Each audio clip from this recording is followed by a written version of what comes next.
Je m'appelle Antoinette Gainsbourg, bienvenue dans mon atelier.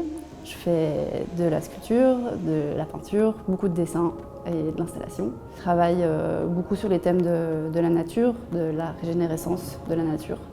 Et voilà, c'est des sujets qui sont vachement importants pour moi, qui sont fort ancrés dans l'actualité et j'essaie de dépasser un peu le débat actuel lié au climat à travers ce que je propose.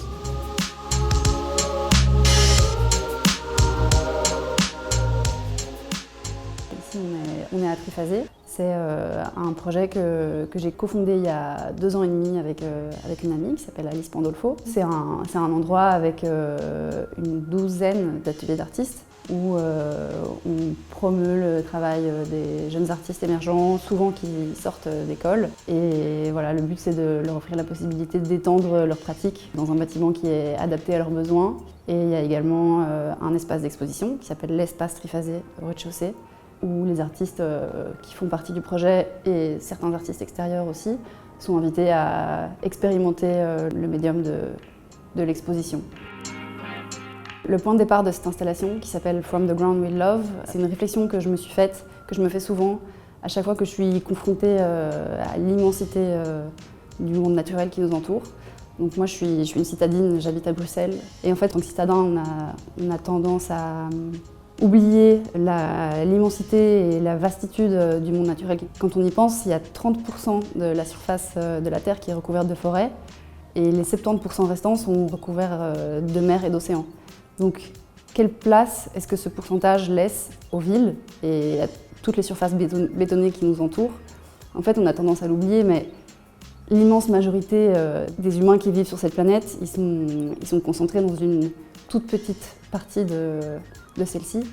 Et pourquoi est-ce que je m'appuie sur ces chiffres? C'est pas du tout pour essayer de mettre en perspective l'impact que l'activité humaine peut avoir sur son environnement, mais c'est plutôt pour appuyer sur la notion que les éléments naturels, ils sont d'une force redoutable. Et ce qui me percute, c'est que on entend très souvent le slogan « Sauver la planète ».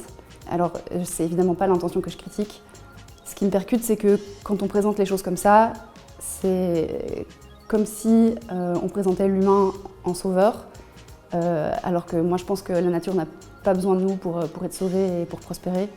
Ce qui se cache derrière ce slogan, sauver la planète, pour moi c'est pas un désir de sauver la planète, c'est un désir de se sauver soi-même.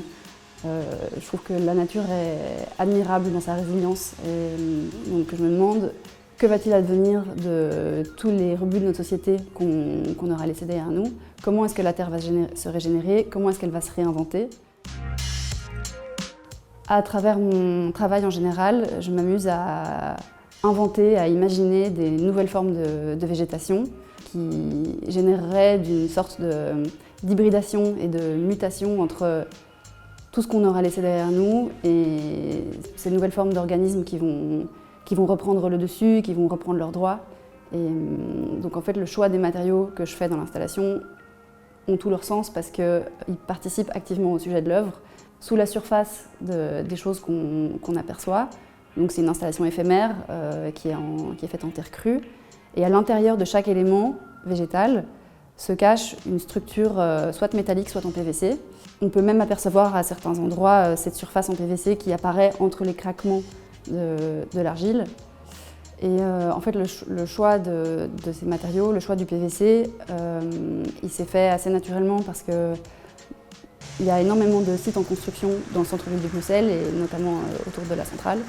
Et moi, mon atelier, il est dans ce quartier-là aussi. Donc je suis très régulièrement confrontée à tout ce qui se passe à l'intérieur des entrailles de la ville en fait. Quand il y a des chantiers, que les ouvriers ouvrent la surface de la terre et qu'on aperçoit tous ces réseaux de câbles, ces réseaux de tuyaux et notamment ces tubes de PVC qui sont donc récupérés pour l'installation et qui apparaissent au sein même de l'œuvre à travers la fine pellicule qui est créée par l'argile.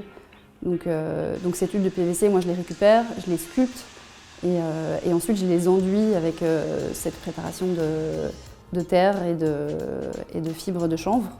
Je fais super attention à la provenance de mes matériaux, donc c'est soit des matériaux récupérés, soit des matériaux naturels.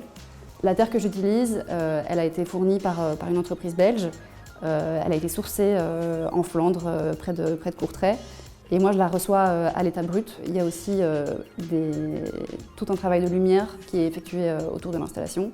Donc il y a des ampoules qui sont là et qui s'allument et qui s'éteignent très progressivement, très lentement, au rythme d'une respiration humaine. Cette partie-là du travail, elle est un peu plus symbolique. Et le but, c'est de suggérer une notion d'humanité, mais de manière un peu ambiguë. En fait, on ne sait pas vraiment si cette respiration, elle symbolise la présence de l'humain qui continue, l'humanité qui continue à suivre son cours, ou bien si elle symbolise l'humain qui brille par son absence. Donc voilà, le but, c'est de laisser cette question ouverte à l'interprétation.